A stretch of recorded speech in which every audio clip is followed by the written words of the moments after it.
सभी को नमस्ते। मैं sponge the Bihar teacher, history maker, मेरा मोबाइल मेरी शिक्षा।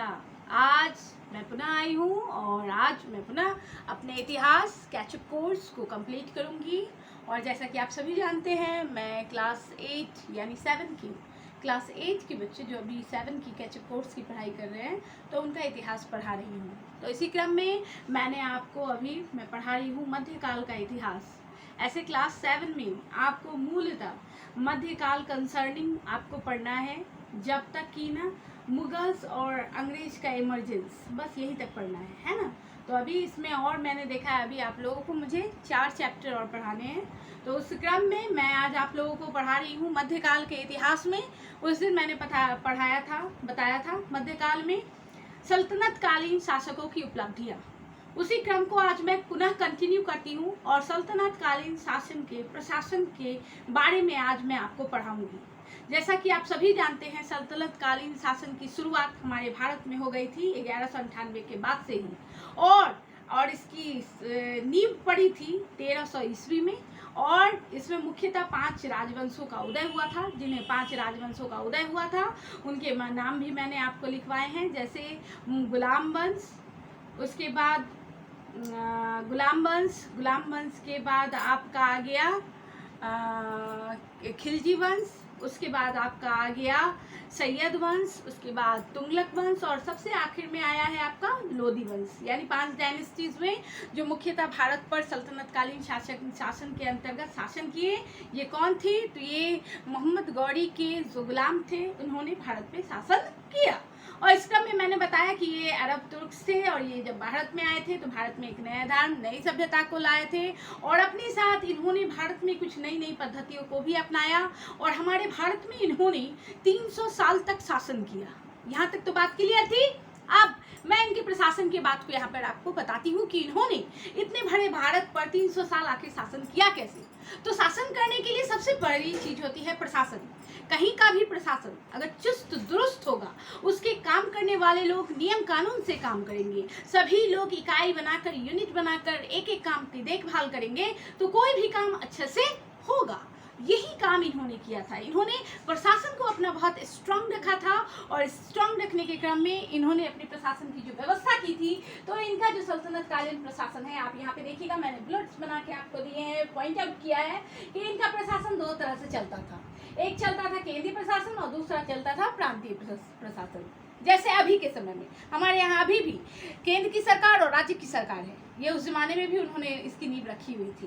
केंद्र की सरकार पूरे देश को देखती है, राज्य की सरकार केंद्र सरकार के नीचे के अपने राज्य के सारे काम को देखती है। तो इसी क्रम में इन्होंने जो सरकारें बनाई थी, इनका जो प्रशासन काम करता था 2 स्तर पे करता था, केंद्रीय प्रशासन और राज्य की प्रशासन। केंद्रीय प्रशासन का हेड होता था कौन? तो केंद्रीय प्रशासन का हेड होता था सुल्तान, जो सीनियर होता था, जो सबसे बड़ा होता था, जो बादशाह होता था। तो यहाँ पे मैंने बताया है प्रशासन के अंतर्गत केंद्रीय प्रशासन और यहाँ प्रांतीय प्रशासन। केंद्रीय प्रशासन का जो मुख्य होता था वो सुल्तान होता था, और वो मंत्री परिषद और पूरे सदस्यों के साथ काम करता था। इनके अंतर्गत उन्होंने मुख्यतः कुछ प्रशासनिक व्यवस्थाओं, कुछ विभागों की स्थापना की थी, जो इस प्रकार है। तो सबसे पहले वजीर कौन था? तो वजीर उस काल में प्रधानमंत्री का पोस्ट होता था। वो सुल्तान के साथ सभी विषयों की राय मशवरा करता था, और सुल्तान जो नियम कानून से समय को पास करता था, काम को बताता था, वजीर उसको क्रियान्वित करने में लग जाता था। वजीर के नीचे आता था अरीज मुमालिक यानी सैन्य विभाग। उसके बाद आता था दीवानी खास, जो सारे प्रकार, यहाँ जैसे दीवानी खासी है, तो यहाँ मुख्य न्यायालय संबंधी जो भी सुल्तान को बात व्यवहार किया जाता था, न्याय व्यवस्था के बारे में बताया जाता था, इसी के द्वारा ये काम किया जाता था। दीवानी रिसालत, विदेशी वार्ता होती थी। सर्द सुदूर, धर्म विभाग का काम होता था। काजी उल कज़ात, न्याय विभाग का काम होता था, देख लीजिए उनके विभाग। दीवानी विजारत, महालेखाकार। दीवानी इंसा या पत्राचार का विभाग होता था। वरीद मुबालिक, गुप्तचर विभाग, उस जमाने में भी राजा लोग, सुल्तान लोग अपने अंदर गुप्तचर रखते थे, जो गुप्तचर जाकर राजाओं को गुप्त सूचना प्रदान करते थे कि कहाँ किस प्रकार की स्थिति है, कहाँ कौन दुश्मन है, कहाँ पर काम अच्छे से चल रहा है, कहाँ पर काम नहीं हो रहा है। यानी उस जमाने में भी राजा अपने अंडर में इंटेलिजेंस यानी कि गुप्तचरों की अपॉइंटमेंट करके रखते थे। आज भी हम खुफिया तंत्र को अपने यहाँ गुप्तचर विभाग को हम रखे हुए हैं, ध्यान दीजिएगा। वरीद मुमालिक, ये गुप्तचर विभाग हुआ। उसके बाद राजस्व कर व्यवस्था, उसमें कर व्यवस्था भी टाइप्स में थी। कर व्यवस्था में क्या होता था, बहुत तरह की कर व्यवस्था थी। मुसलमानों के लिए अलग कर व्यवस्था होती थी, हिंदुओं के लिए अलग कर व्यवस्था होती थी, अमीरों के लिए अलग होती थी। मुसलमान अमीर के लिए अलग कर व्यवस्था थी, मुसलमान हिंदू अमीरों के लिए अलग कर व्यवस्था थी। और हमारे साथ उस समय एक और कर लिया जाता था जिसको हम कहते हैं जजिया कर। जजिया कर होता था गैर मुसलमान यानी हिंदुओं से लिया जाता था, और इसमें क्या होता था, धार्मिक कर होता था। यानी हम किसी भी अपने पूजा पाठ स्थल में जाते थे या वहाँ पूजा पाठ करने की परमिशन लेते थे तो उससे पहले हमें ये टैक्स वहाँ पर दिया जाता था। ये वहाँ पर राजस्व विभाग के लोग वहाँ पर जजिया कर के नाम से ये टैक्स हमसे लेते थे। तो ये आप समझ गए, ये इनका प्रशासन था। और इसके बाद ये एक प्रशासन, सैन्य संगठन इनका पूरी तरह से अलग था। सैन्य संगठन में इनके सैन्य संगठन को इन्होंने 3 भाग में बांट रखा था।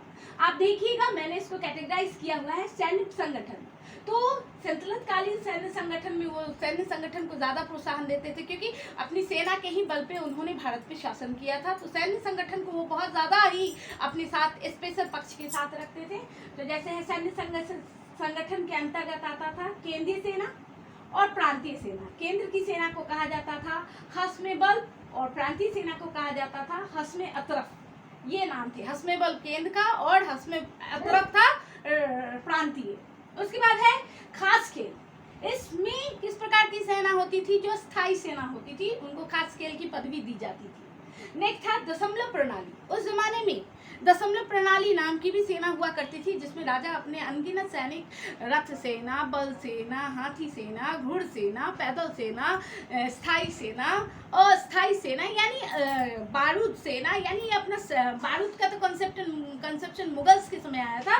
ये अपने साथ सारी सेनाओं का एक लड़ाई सेना, तो ये इस प्रकार से चढ़ाई सेना, इनका सेना का ग्रुपिंग किया हुआ था। ये इस तरह से अपने प्रशासन को पूरे भारत में क्रियान्वित किए हुए थे जिसके कारण इन्होंने 300 साल तक हमारे ऊपर शासन किया। अब इसमें कुछ मुख्य बिंदु हैं जिसको मैं मानचित्रों के द्वारा आपको बता रही हूँ, और भी कुछ बातें हैं जो मैं इसके अगले वीडियो में आपको दे रही हूँ। ध्यान से इसको नोट कर लिया जाए।